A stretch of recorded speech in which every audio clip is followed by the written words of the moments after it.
3406. Once again, 426-6101, local 3406.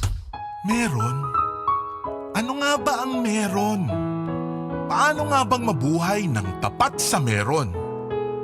Don't you wish you can relive your philo classes? The terror teachers? The terrible oral exams? Or the even terrifying but liberating and life-changing aha moments? Lundagin mo, baby! Here's your chance! Lundagin mo, baby! Kasama ang mga pilosopong sina Jovi Miroy at Ron Capinding. Lundagin mo, baby! Leaping upward, leaping forward. Lundagin mo, baby! Leaping to greater heights, to greater wisdom, to greater magis. Lundag na, Ateneo! Radyo Katipunan. News, insights, inspiration. Radyo Katipunan. Down from the hill and down to the world. Radyo Katipunan. The voice of the Blue Eagle. Radyo, Radyo, Radyo, Radyo, Radyo, Radyo, Radyo Katipunan. Radyo Katipunan.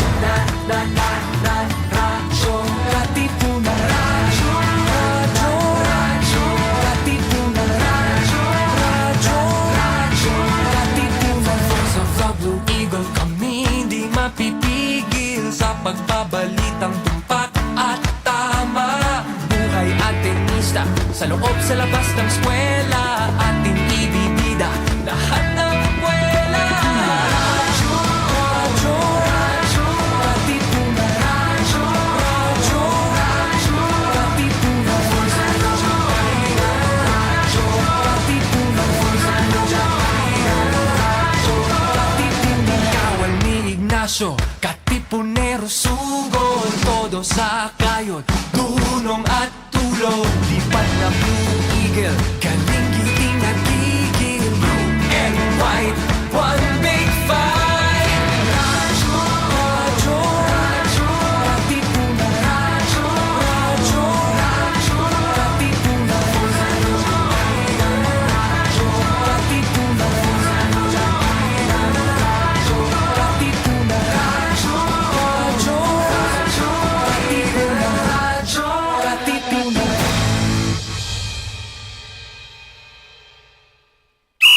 Welcome to RK Sports, where we take you right into the action with the highlights, insights, and analysis of the sports scene in, around, across, and beyond the Ateneo. With your hosts, Anthony Perez and Mookie Borja. Katipunan. Game on.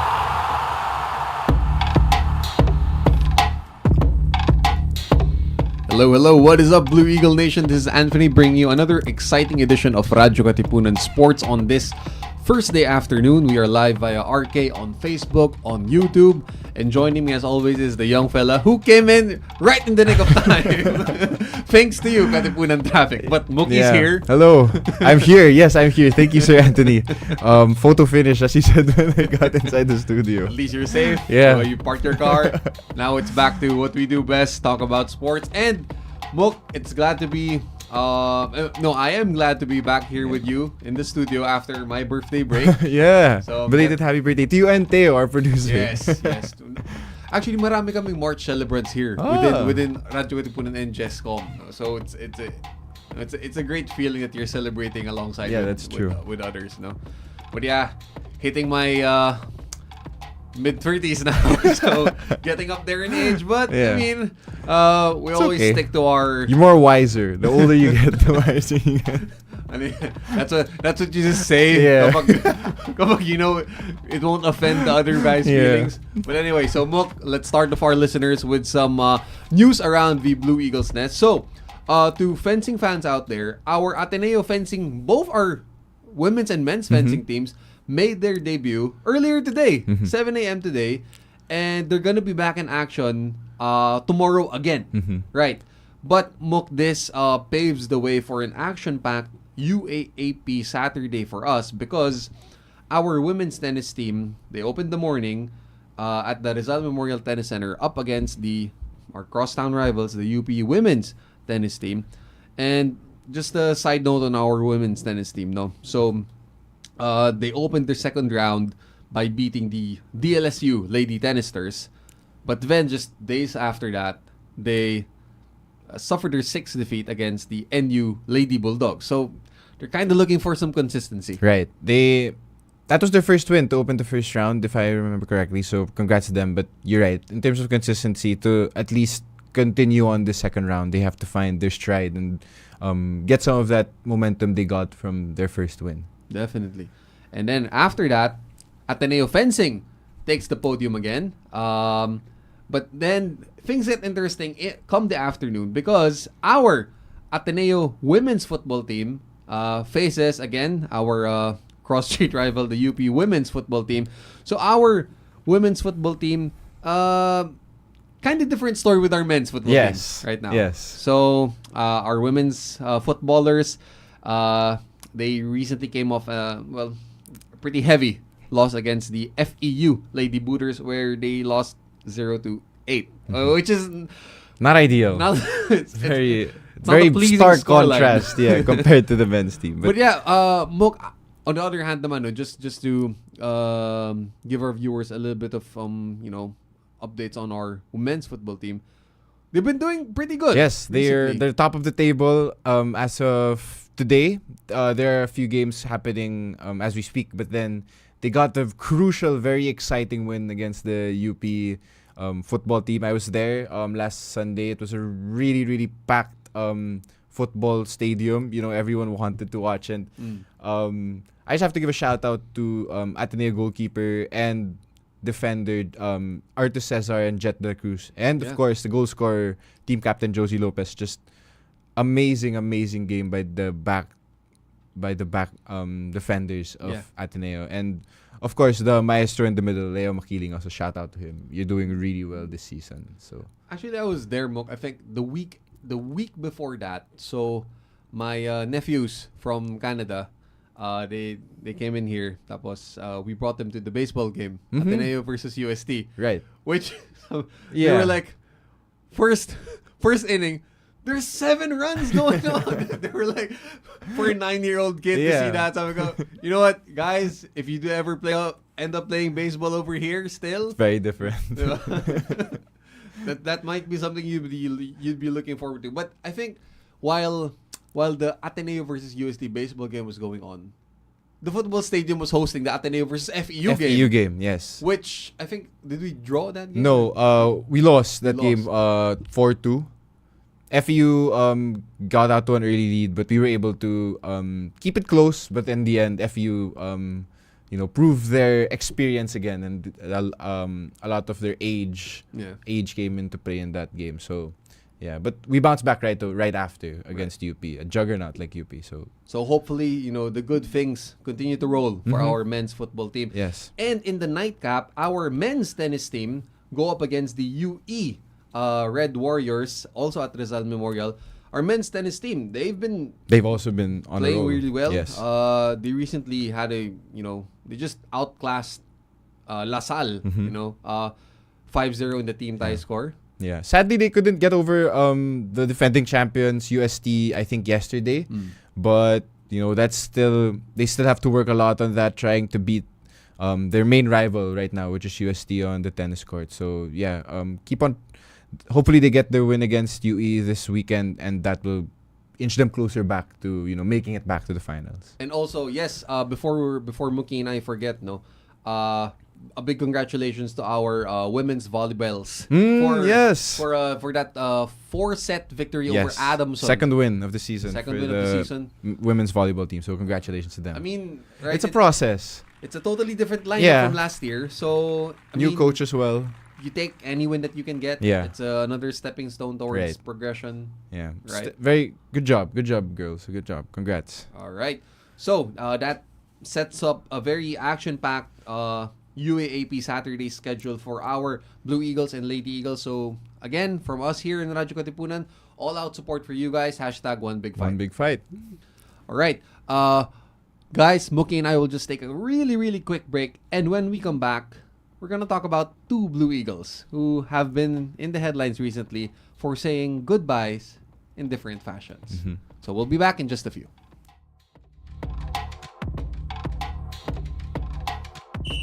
Time out. RK Sports continues right after this. Mga Katipuneros, it's time to level up! Your talk variety program showcasing the best in media and other fields. As we feature the most loved personalities and the best practices of what we truly refer to as Magis. Together with multi-awarded multimedia guru Mr. Noel Ferrer, let's all level up every Friday from 3 to 6 p.m. here on Radyo Katipunan 87.9 FM. Palalimin ang kamalayan sa mga isyong napapanahon. Makisangkot at makiisa kasama ang simbahang lingkod ng bayan. Ang social-political apostolate ng Kapisanan ni Jesus. Ito ang Kwentuhang Bayan mula alas 11 ng umaga tuwing Biyernes dito lang sa Radyo Katipunan 87.9 FM. Dahil naniniwala kami na posible ang isang mas mabuting lipunan at maaari itong simulan sa isang kwentuhan. You're listening to the voice of the Blue Eagles. You know what it is. On the Hill Campus Radio. Radyo Katipunan 87.9.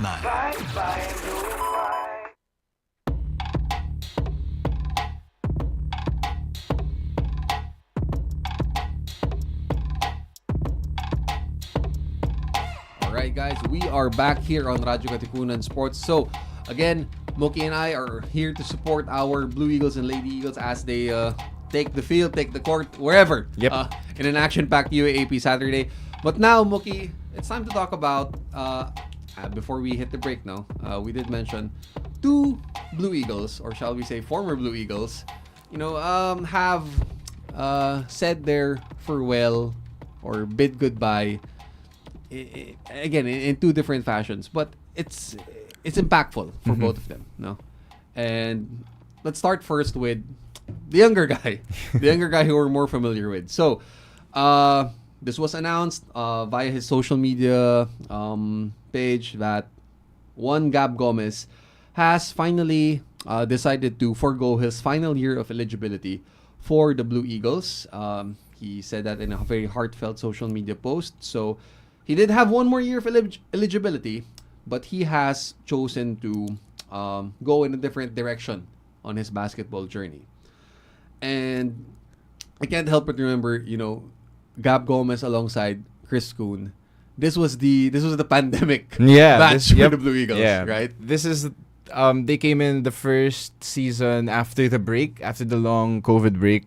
That was I remember that first round. There were crowds weren't allowed to be there in the venue first, so that was the introduction to the UAAP game. Almost like the bubble atmosphere where it was really just pure basketball, like the run and gun style, how they adjusted throughout that season as the crowds also gained more and more attendance. So that was really such an orthodox way of starting your UAAP career, and a learning process definitely for Gab Gomez. And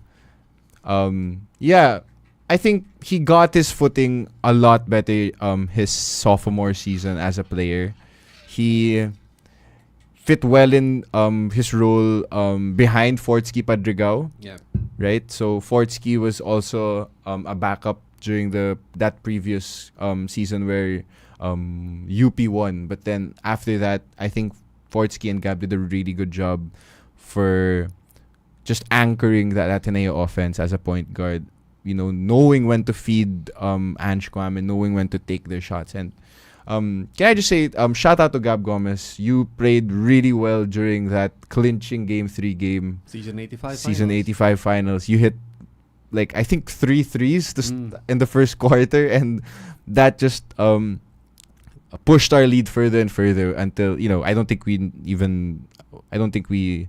relinquished that lead. So, very good career, very good basketball player in Gab Gomez. So very proud and congrats on a good career.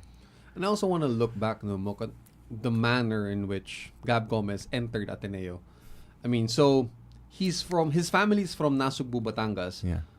but he came from Perugia, Italy. Right? Yeah. And he was discovered during the NBTC national finals back in 2019 when they had a Filipino European Yeah. contingent playing that tournament. No, so this a lot of credit goes into how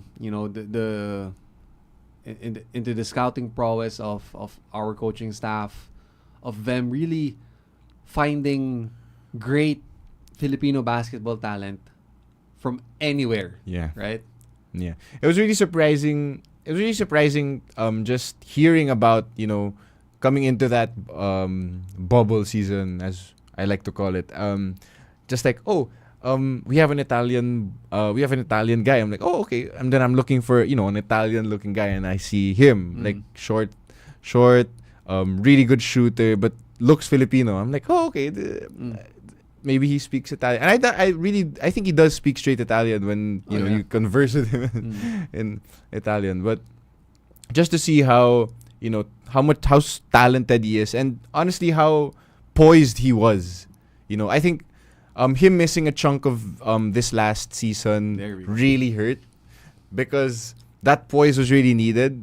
I think the way he handles himself in big games, how he's not really afraid of the moment. He can bring down the ball with pressure. He can make big shots even when he's guarded. So that's what we really needed last season, and it's a shame that he wasn't able to play fully to his capabilities because of that injury last season. But still, really good career. Congrats on winning the ring. You are forever gonna be remembered as the Italian Supreme, as some Ateneo fans like to call him. So, all right, yeah. I like it. I like the ring to it. But yeah, look, you did mention about him being sidelined for majority of season 86. Last year, no, and it just makes me think, like, how what could have been, like, how much of a contribution he would have made, especially when we were looking for point guard stability early into the season. Right. Like Coach Tab was experimenting between Ian Espinosa, Jared Brown, Sometimes LeBron Nieto. sometimes MJ Nieto. So, like, you could have used a lot of Gab Gomez headiness, outside shooting, And also just experience. right? Yeah. For them to try to weather that early storm, because we were defending champions. We had a target on our backs, and we were definitely a lot less experienced and less capable than the previous year. So it'd be a shame. I'm also looking forward a bit. We're now definitely a little bit slim in our roster regarding point guards. We got our guy Jared Bahay, but and we still have Ian Espinosa, but after that we have a lot of figuring out to do in terms of guard rotation and who to play in which spots. Right. Good thing you mentioned that, because I was gonna bring that up right after you said it, Mook. So Jared Brown has gone. Now Gab Gomez has departed. So now your point guard rotation minutes are gonna be spread between Jared Bahay, the incoming phenom, as you mentioned. You have MJ Nieto, and now you have Ian Espinosa. So, among the three, who do you think can provide what Gab Gomez did for Ateneo during his stint with the Blue Eagles? I said this during the season. I'm still a really big fan of the youngest Nieto. I see so much promise in him. He moves like his brother, his point guard brother Matt, but then he has that grit of Mike Nieto, who can score also whenever he wants. So I see him as more of a like a jolt off the bench, because I'm pretty sure Jared Bahay and Ian Espinosa, they're gonna share the load. A lot of the minutes in terms of who's going to start and who's going to, come off the bench as a sixth man, because both of them have shown, what they're capable of. But I can see LeBron Nieto get better with his shot, make more threes, attempt more threes, and I think that can open up his game a lot for Coach Tab to trust him more with the minutes that, could have went to Gab this for his last season. Right. So, hopefully they can replicate or even surpass what Gab Gomez did provide on the floor for the Blue Eagles. But if there's one thing that's gonna stick with Gab Gomez, even as he, tries his luck in basketball elsewhere, we don't know. Like I haven't read up anything on which league he's gonna try his luck in. So be that as it may. For Gab Gomez, what's gonna stick to him is how just the Blue Eagles, the band of brothers, really forms you into a better man more than just a basketball player. And that's true for guys who have left the program, such as recently Kai Balungay as well. They always go back to that formation aspect. Diba? Then when you're in that tightly knit group of men, going to war for Ateneo, it just changes you. Yeah, I think a lot of that showed in how much he was ready to leave this program and take the next step, maybe go pro somewhere, wherever he chooses. So I think that formation really pushed him into making this decision, and I think he is ready to make that next step, turning pro if he wants to. So yeah, I'm really excited for what's to come for him, and really thankful for all the points, all the 3-point shots, all the just steadiness that he brought to the band of brothers, as you said. Right. So Gab Gomez, arrivederci and buona fortuna for you. We wish you good fortune. So Gab Gomez, all the best to you. #1 big fight wherever that may take you. Right. So speaking of basketball journeys, Gab Gomez leaves Ateneo, but a Blue Eagle from a different batch, but still was a very impactful Blue Eagle when he was playing for under Coach Tab. Adrian Wong did announce through his management group, Titan Management Group, that this was a shocker to some people, that he would be taking a leave, a sabbatical from basketball after 4 professional seasons in the PBA. And on the surface level, you're thinking, okay, this guy, he did play in the 2022-2023 PBA All-Star Weekend. He was named as the MVP in the Rookie Sophomores Juniors game. Drafted 5th overall by Rain or Shine in 2019. 2-time UAAP champion under Coach Tab. You think he has a pretty, a decent career going on for him. And to suddenly take a step back from everything, that comes as a shocker to most people. But, even if to the outside looking in, you're living the dream job. You're playing basketball. I mean, it's your job, right? You're playing a kid's game for a king's ransom. But at the end of the day, Mook, it's still a job. It's there will be times when it tests you. There will be times when it burns you out. And we don't know what Adrian Wong might be going through in his personal life, or we don't want to comment on that, but I guess sometimes you just have to, take a step back and reassess, where you want not just your basketball journey to go, but your life journey as well. Yeah, I think you were talking about his career timeline. He got drafted by Rain or Shine, and then he immediately went to a contender in Magnolia, and he played really good minutes under Coach Chito Victorera there. So he tasted a really good team. He tasted the success that he once had in the college game, and then I think he got traded last year to Converge, who are a good team, good players, but then right now they're in a weird phase of rebuilding, and they're also very much slumping in this season of the PBA, the all Filipino season of the PBA. So maybe there's something in that as well. Maybe that comes into play, just how much a team can affect how you feel about the game, especially if you're not used to that type of culture of losing or settling for losing in the hopes of getting a draft pick or something else like that.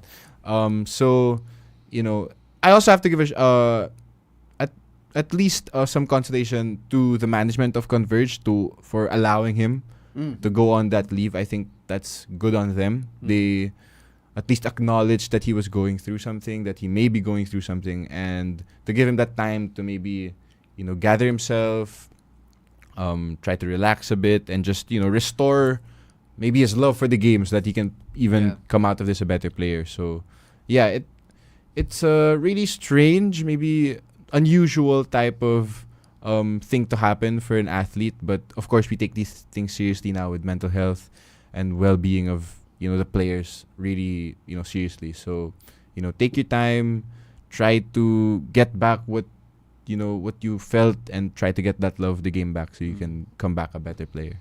Right, I can't help but think about athletes who are just so obsessed with their sport it consumes them, like Kobe Bryant, for example, where basketball is his everything, right? From the minute he wakes up to, like, even I think before he sleeps, that's what he dreams about. But like, you can this is proof, Mookie, of how sometimes, like, even what you're most passionate about you can sometimes lose it. You can sometimes sort of feel detached from it.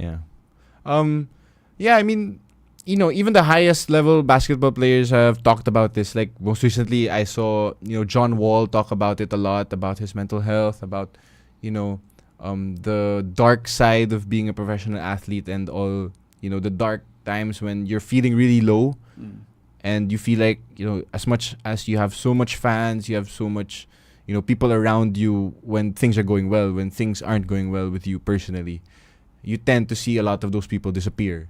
So, it's good that he's able to, take this time. Hopefully he can talk about it with people who, professionally talk about what he's going through, and hopefully can, find a little solace and acceptance in what he can control, and then hopefully, come out of this rejuvenated to play basketball again, because he's still very much, young. He still has a very bright PBA career ahead of him. He's a very solid player in the PBA. So players like teams need players like that, especially in the PBA, tall wing guys, 3-and-D guys. So he's definitely much needed when he feels like he has to come back, and I don't think there should be a time put on whether or when he chooses to do so. I mean, look, personally, I'm not in this circle, like, as an outsider, but like, if I were to position myself in his situation, right? The one person who I'm going straight to if I'm experiencing something like this, I think would help me not just with basketball advice, but with life advice. It's Coach Tab Baldwin. Like, he'd be my go-to guy for these types of like really hard-hitting questions that you have to bring up. I think Coach Tab can provide a lot of insight. Yeah, that's a good idea, because I think most of his experience, especially coming into Ateneo as a recruit from the States, Coach Tab was really like his second father figure. He really was the guy who kept him in check, made sure he studied, and at the same time really performed on the court. And yeah, hopefully he does think of him when while he's going through this, that he can maybe reconnect, try to get Coach Tab's perspective, because I'm sure he can definitely help him. Coach Tab's like a well of knowledge. Yes. Especially to everyone, just looking at how he runs the basketball team is just so successful and so, meticulously organized, and you can see it. So maybe he has some of the answers that he's looking for, and hopefully they can, work together.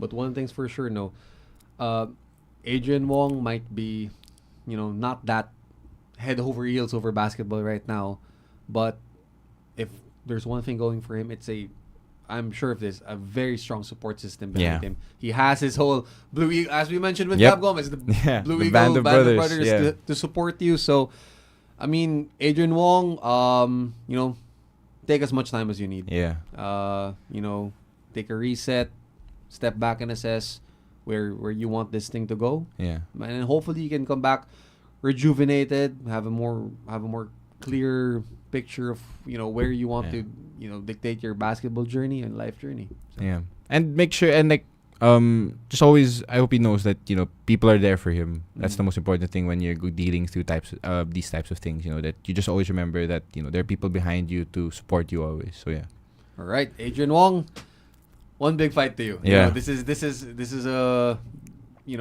big undertaking for you. So we wish you all the best and all-out support for you. All right. So again, Mookie and I will just take a really quick break, and when we come back, it's time to kind of separate pretenders from contenders this stage of the NBA season. So we'll be back in just a few.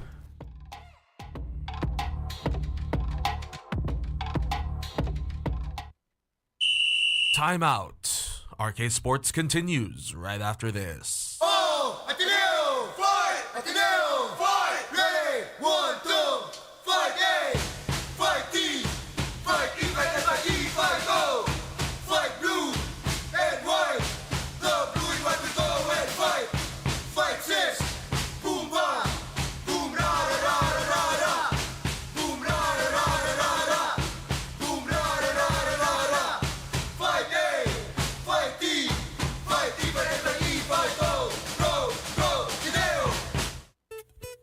Baka naman pwede. Baka naman pwede. Baka naman pwede. Mga isyung napapanahon ating pag-usapan. Baka naman pwede. Gamit ang mga pananaw mula sa iba't ibang kalinangan. Baka naman pwede. Mula sa Institute of Philippine Culture, kami inyong samahan.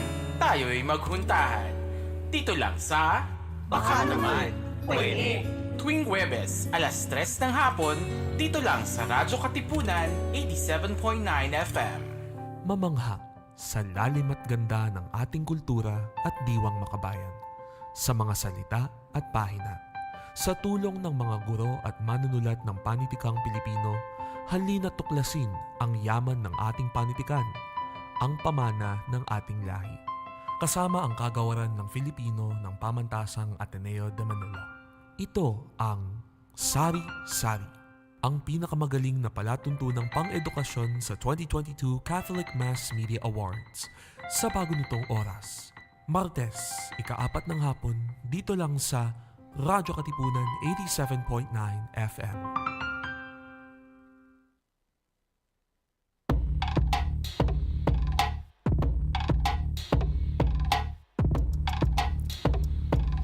Alright, we are back here on Radyo Katipunan Sports. So, Mookie, after two hard-fought battles late into the NBA regular season, the defending champion Denver Nuggets swept their season series versus the East-leading and league-leading Boston Celtics in a potential finals preview. Now, very telling signs were observed in this matchup, so we'll analyze what makes these two teams serious contenders to raise a trophy in June, or maybe not. Maybe not.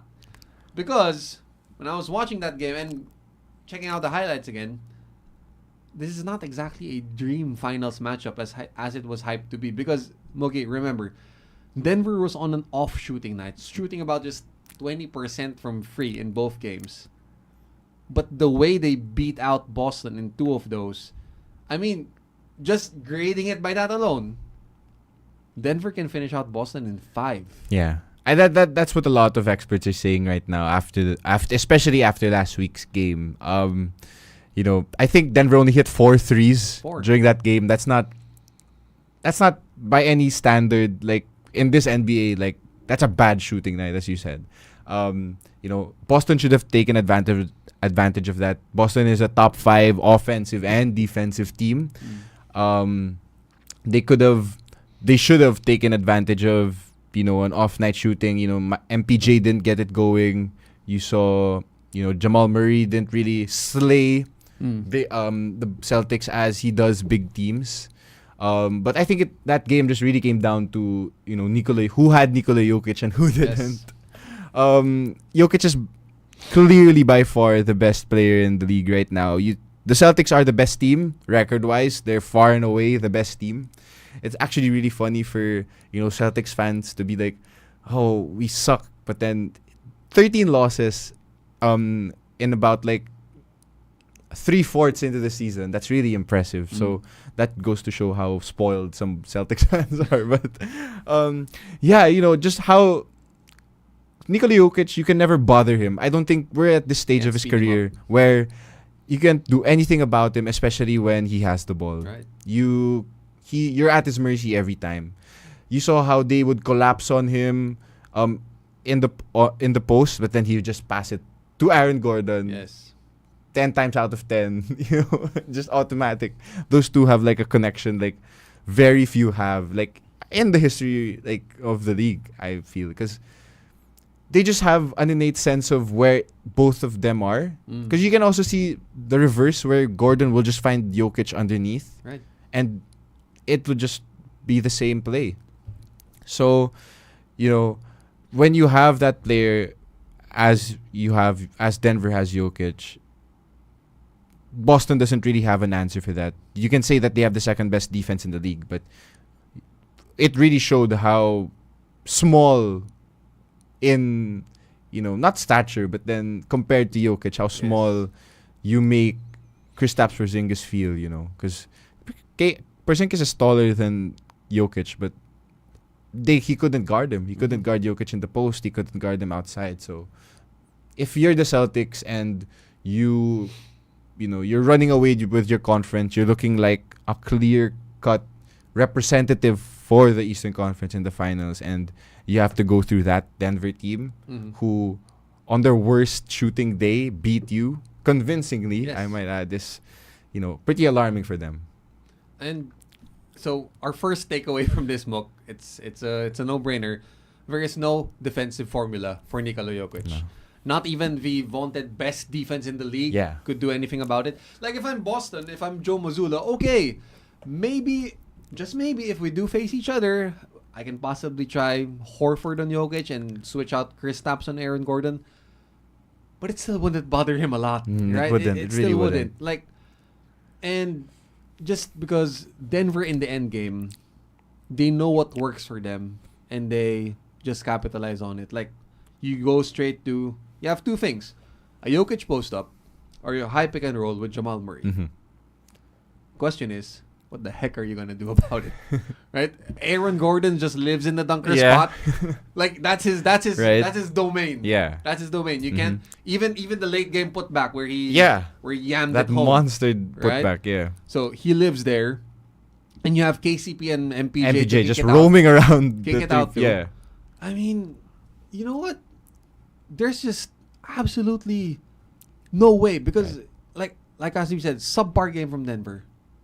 But in the manner, in the quality they beat out Boston, it was very, very telling. It was really funny because I think I tweeted during that game, obviously you could see how bad they were shooting it from outside, but I still tweeted out because you can't deny it.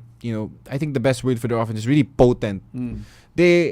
You can say that they shot 4 for 21 from 3 points, but then they still score almost every time they get down the floor, which is kind of really awesome to watch because, you don't really notice how much they didn't shoot threes in that game. 3 points is such a big part of anyone's offense. All 30 teams are predicated around the 3-point game now. But, for them to just shoot 12 points from it and then they still win, they still got 115 points. That's really impressive for them, and that goes to show, how lethal that offense is. No matter all the options are available, no matter who is passed, whoever Jokic passes to, whoever Murray finds on that roll, on that pick, it's just they can shoot it from anywhere. And that's what most of these playoff teams, especially in the Western Conference, have to figure out, is how to mitigate that offense, to try and not, I won't say you can't stop that two-man game of Jokic and Murray, but you can definitely try to contain the other three guys on the court in that time. So I think that's the way you have to defend that Denver team.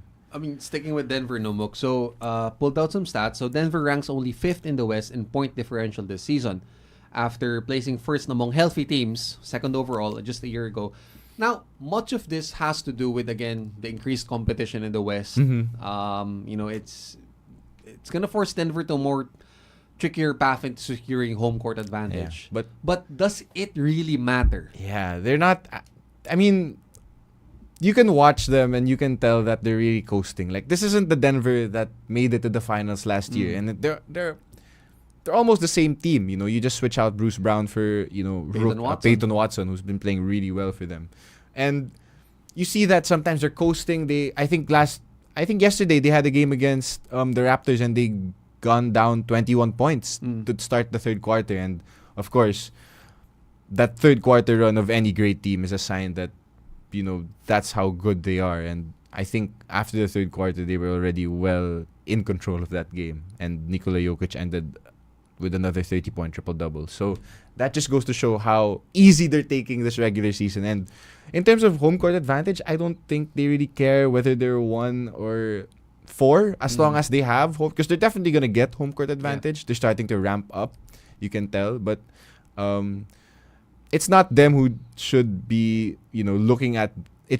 the home court advantage. It should be everyone else, because you don't want to face Denver. You want to face Denver as late as possible. So Denver's most likely first round opponents would be the upstart New Orleans Pelicans. Right. Or the Phoenix Suns, who can put up 40-40-40 between or Beal, the Phoenix Booker, Suns. Yeah. Beal, Booker, and Durant, but they can't stop anyone. Right. No, I think Denver's 10-1 since the All-Star break, and that one loss was against Phoenix, who just simply outshot Denver during that win That's against. their only weapon. Yeah, they really. I mean, that's how they got the 2 wins during last year's conference semifinals. Those 2 games where Booker and Durant just went berserk. Those games 3 and 4 in Phoenix. So that's how you win against Denver. But you have to find a way to stop Denver, and I don't think there's an answer for Jokic. I don't think there's an answer for the 2-man game, and especially when Jokic is dialed in like that in crunch time. Every superstar goes through a really rigorous off-season regimen, only to lose to the guy who bets on horses in the summer. Rides horses. But anyways, look, I was reading about, even before the season started, I was reading about how GM Calvin Boots, his vision for this Denver Nuggets team, he was absolutely right when people were saying, no, you got to keep Bruce Brown, you got to keep your Jeff Green, you got to keep your vets. No. He went the youth route. He invested in the development of Christian Brown, now Peyton Watson, who looks like a very, very capable Bruce Brown replacement. Yeah. And you know what? It got me thinking. Calvin Boots, vision for this Denver unit eerily reminds me of 2003 San Antonio. You have your dominant big. You have your attacking pick and roll point guard. You have heady role players all around. That's San Antonio basketball for you. Yeah.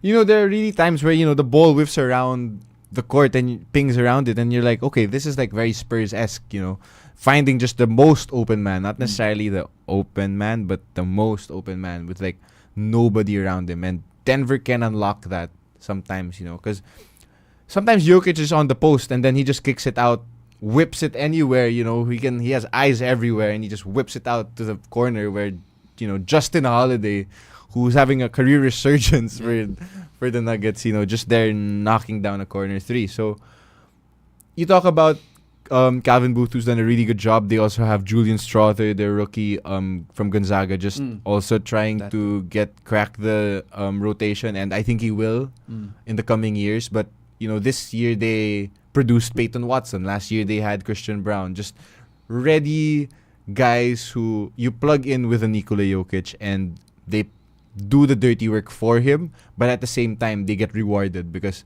you set a screen for Jamal Murray, you roll, you slip, and then of course Jokic will find you because he finds everyone if you're open. So it's a really rewarding system when you're playing with a generational type player like Jokic, and I think Calvin Booth has done a really good job just like collecting players that fit that system of plug and play guys who can play defense and at the same time be really good slashers and shooters. Right, so let's switch things now over to the puzzling Boston Celtics, because Mookie, it's easy to say when you're as good as this year's Boston Celtics, you're guaranteed to win the NBA championship. 4th best net rating of all time. 6 of 7 of those guys went on to win the championship. 5th best scoring differential. But as good as Boston is record-wise, they could also become this year's biggest disappointment. And Mookie, it only takes recent history to know that. Since drafting Jason Tatum in 2018, they have come super duper close many times, but have not broken through. So 2018, they put together the Gordon Hayward thing. Kyrie comes in. Of Gordon Hayward on opening night, unfortunately, breaks his ankle in multiple directions. Yeah. Kyrie becomes a head case again, right? So this was the year that Tatum and Brown led them to Game 6 of the ECF versus LeBron. Against LeBron. LeBron and the Cavs. So they go to 3 more Eastern Conference Finals and 1 Finals, but they come up short again and again. And you know what? The trend follows, Mook. They always lead in the fourth quarter. Even in their recent Eastern Conference Finals but against the Heat, they always lead in the fourth, but their crunch time offense just stagnates. Horrific. Absolutely horrific. Because a lot of people thought that that's what they would have fixed when they added Drew Holiday, you know, a steady vet, a champion who's been there, how he played, he controlled a lot of the offense for Giannis and Milwaukee when they won the finals. And to start the season, you know, they really looked unbeatable for a bit. And then they ran into Minnesota with their, you know, their defense, their much upgraded defense. And then you saw how they lost there, completely lost composure in the fourth quarter. Just, you know, for a lot of their talent, you know, they talk about that starting 5 being their best starting 5 in basketball right now. The Holiday, White, Tatum, Brown, Porzingis 5. They're really inconsistent to close out games. Like, for some reason, none of them want to take the shot at the end. Like, a lot, Which is strange. Which is strange, you know, when you have a proven closer like Jason Tatum or a really good superstar like Jaylen Brown, you'd think, you know, they'd want the ball. And, you know, some nights they do, but then, you know, we saw Jason Tatum miss a wide open 3 during that Denver game that would have put them up by 2, you know, after being down the whole game. So, but then he missed, and it was just really so strange because you could tell when he shot it that, you know, it wasn't really his shot for some reason. He was wide open in the corner, and you knew when he shot it, you were like, okay, that doesn't look confident at all, and it didn't go in. So, you know, it's weird how they can, against bad teams, they can just pour it on you, and against good teams, we saw them beat up Golden State by a lot, but, you know, against the contenders, like especially in the Western Conference, like they've lost to OKC, they've lost to Minnesota, they lost to Denver twice, and then they even lost to the Lakers, who was missing LeBron and AD during that game. So they have a lot of things to figure out in terms of that closing lineup and that closing offense in general, just how to maintain composure. And it's strange because they've all been there. They've all been to the highest, you know, level of competition, the finals, the Eastern Conference Finals, Game 7. So it's really weird how they just buckle like that, especially now in like year 7, year 8 of the Tatum Brown experience. Yeah. It's really strange how they just falter like that. Especially that Denver game. Those 2 Denver games, Mookie. To me, that shuts out any discussion about Jason Tatum being in the same MVP convo as SGA. SGA, yeah. Definitely. You know, with those guys. Yeah. Like,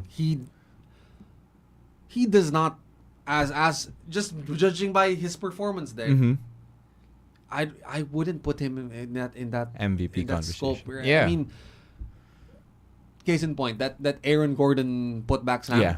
It was his man. It was his man. Like, Jaylen Brown was trying to recover, and then he didn't box him out.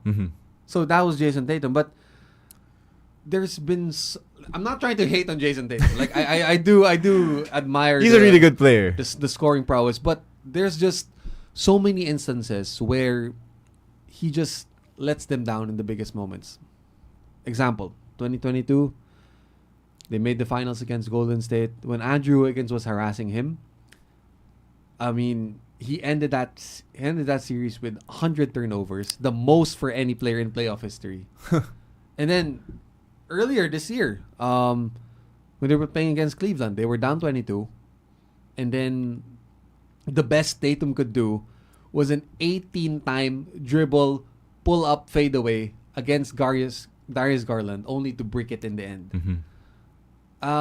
You know what? Forget your historic offense, your off-season additions, because if your best fourth quarter strategy is a Tatum dribble ISO, I mean, that's not executing. You can do a lot, but you have to do a lot better. Especially, you know, coming off last season where you were already supposed to meet Denver in the finals. You're already supposed to get beaten by Denver in the finals, I should say. But then, you run into a Miami team who just completely outclassed you, showed you how much hungrier they were with a much less talented team. That Miami Heat team is one of the most improbable teams to ever make the finals, and they did it by just completely out-dogging. We talk about dogs in the NBA now, like out-dogging. Jason Tatum. You saw how Jimmy Butler just out-alphaed all of, Jaylen Brown, Jason Tatum. Who are clearly better than him. And when you talk about like the ranking of players, you can see Jason Tatum definitely be a top 5 player on some nights. But, during those big moments, he tends to, fall back a little bit. Almost to the point where I remember during the 2022 finals, Jaylen Brown did a much better job, keeping that offense afloat when, Marcus Smart was being errand, Jason Tatum was not really hitting shots. It was Jaylen Brown. And that also happened last week. Jaylen Brown scored 41 against the Nuggets. 29 shots. He was really aggressive. He saw the Aaron Gordon matchup and, really exploited it because he saw that Aaron Gordon couldn't guard him, his mid-range and his dribble drive. So he took advantage of it. And then you look at his tandem, Jason Tatum is only shot 13 times, which is alarming, especially if you're trying to make a statement against the defending champions. And you're the best team in the league. So it's really odd for your best player, because Jason Tatum is their best player, to only shoot 13 times. You're trying to get your offense going with him. So it was really weird for them. And, Coach Joe Mazzulla, he's gone through, trial by fire last year. So he has to figure a lot of these things out more, especially with this much scrutiny on him because, you're right. Historic offense, top 5 in both offense and defense in the league.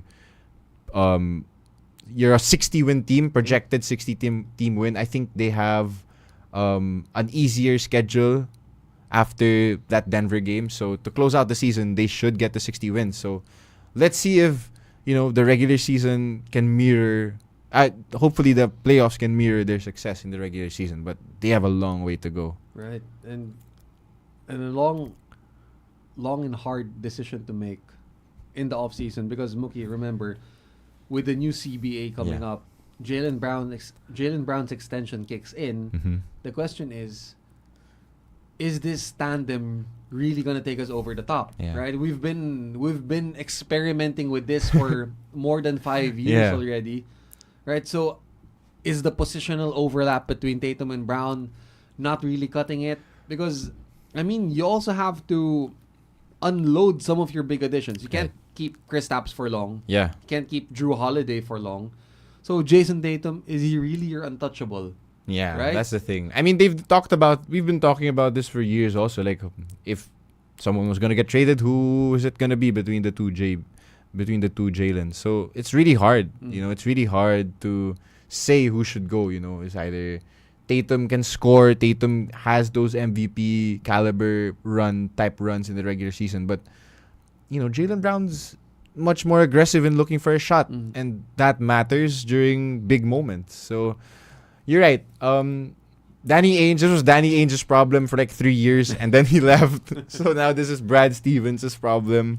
And it's not gonna lie, it's really hard to choose between those two because it's whoever you're gonna lose, whoever that team you get, wherever that player goes is definitely gonna get better with the services. Instantly. Yeah, with the services of a Jaylen Brown or a Jason Tatum. Right. So Boston fans, you just have to look out. Like, the Eastern Conference is locked. You're gonna win the Eastern Conference.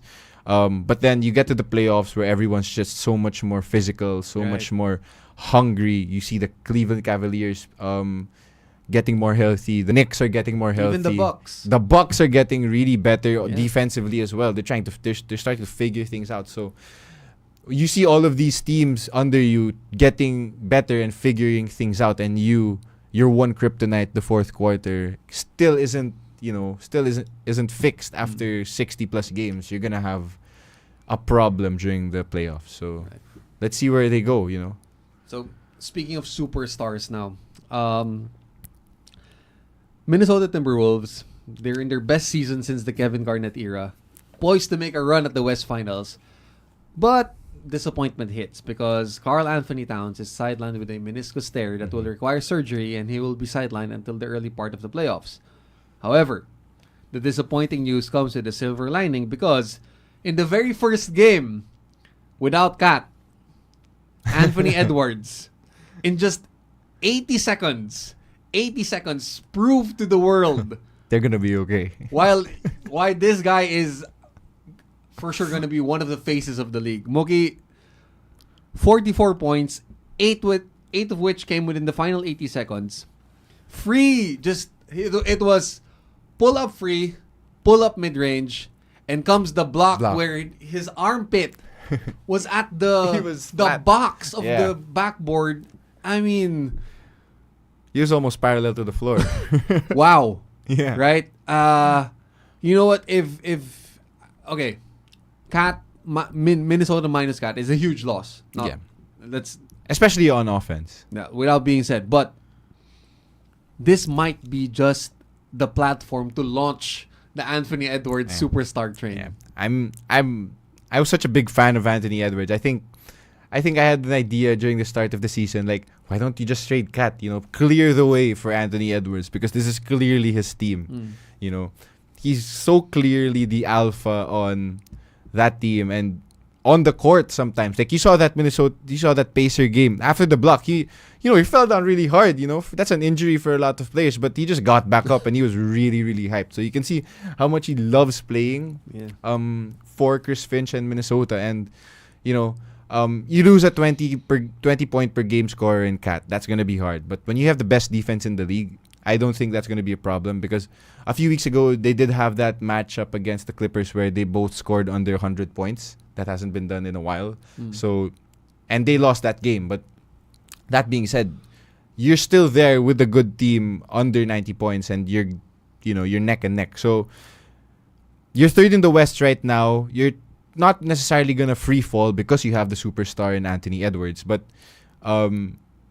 if you're the Minnesota GM and the front office, you look at this stretch of games, especially during that start of the playoffs, whoever they face, and see, okay, how big of an impact Karl Anthony Towns is to that team, even if you have Anthony Edwards, who has been playing really well. Like, even yesterday, they beat the Clippers. They were losing by a lot to start the first half. And then during the second half, Anthony Edwards switched up again. I think he scored 26 points. So you have that superstar in Ant who's capable, and I think he is really, really capable of leading this team without Cat to the conference finals. I do think that, because you're gonna have to face either the Phoenixes, the OKCs of the world in the Western Conference, possibly New Orleans, who's also really talented. But OKC and New Orleans, they're relatively inexperienced. Anthony Edwards showed up against the Nuggets during that first round last season. He played really well. Just going into Murray, going into Jokic, he's just really fearless. So you have that alpha dog in him. So I think they're gonna be okay because he is a superstar. And can I just say, my agenda for them to trade Karl Anthony Towns is also due to the fact that they have Naz Reid. Naz Reid is a really, really good backup for them. I think he scored 25 points against the Lakers the other day, and he's been averaging, since Towns went out, almost 19 points per game and 6 rebounds. So he kind of just substituted Cat's numbers in a way. So it's really good that they had a backup, really blessed for them. And again, they have that defense to fall back on, because you have that Gobert in the middle. You have Jaden McDaniels, who's going to clamp up the best guy on the other team. And you have a steady presence like Mike Conley and Monte Morris. So they're going to be okay. This only gives us a platform to just see how much Anthony Edwards relishes as the main guy now, without any help at all. So I'm really excited to watch this stretch. Although I'm a huge believer as well in Anthony Edwards, but I do think that for them to really make a deep postseason run, they're still gonna need Cat. They're still gonna need Cat at some point, yeah. And they're gonna get him. His prowess offensively will definitely be appreciated once they get, in the second round, because that's when he's projected to get back. Like, we're looking at a first round. It depends on where they are. If they're like if they get control of whatever series they have early, I don't think Cat needs to play. But if it's like a 6-gamer, 7-game series, I think that's when they're gonna have to ramp up Cat pretty quickly. But that being said, I think Anthony Edwards will get you playoff wins. Right. He might, or if he goes like berserk, might be even a series. Exactly. He might take care of business for them. So, Cat, they're gonna be really happy when Cat comes back. But Anthony, this is Anthony Edwards' team for sure down the stretch. I remember watching KG and Paul Pierce talk about Anthony Edwards, and KG said it best. Anthony Edwards reminds him of an '84 Michael Jordan. Not the Jordan who used guile and the post shimmy fadeaways in '98 versus Utah. No.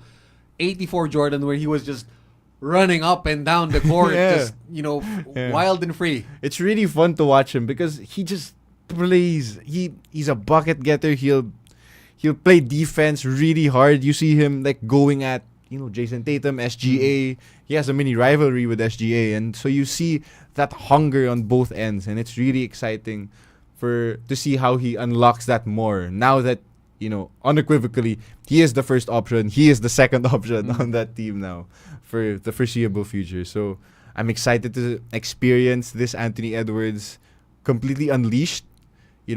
See where it goes. I think they're gonna be fine standings wise. They're not gonna dip. I don't think they're gonna free fall in the standings. I think it's too late for that. So the only way to go is up. I don't think they can catch. They still have a shot to catch, of course, Denver and OKC. They only have at least 1.5 games between all of them. So I'm ready. That's what I'm gonna say. I'm so ready to watch Anthony Edwards just blossom into not just a superstar, but then one of the faces of the league. Right. And the face of Cheetos hot fries as well.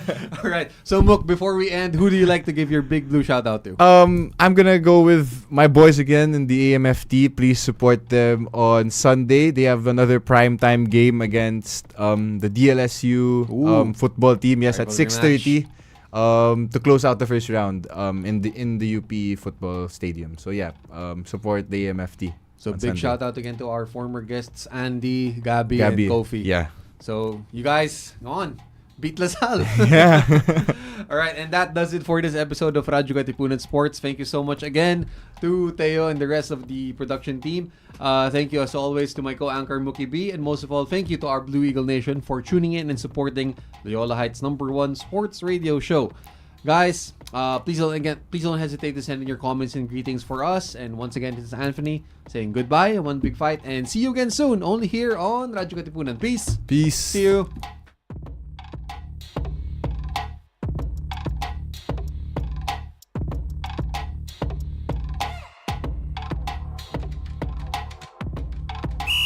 Welcome to RK Sports, where we take you right into the action with the highlights, insights, and analysis of the sports scene in, around, across, and beyond the Ateneo. With your hosts, Anthony Perez and Mookie Borja. Katipunan. Game on. You're listening to the voice of the Blue Eagles. You know what it is.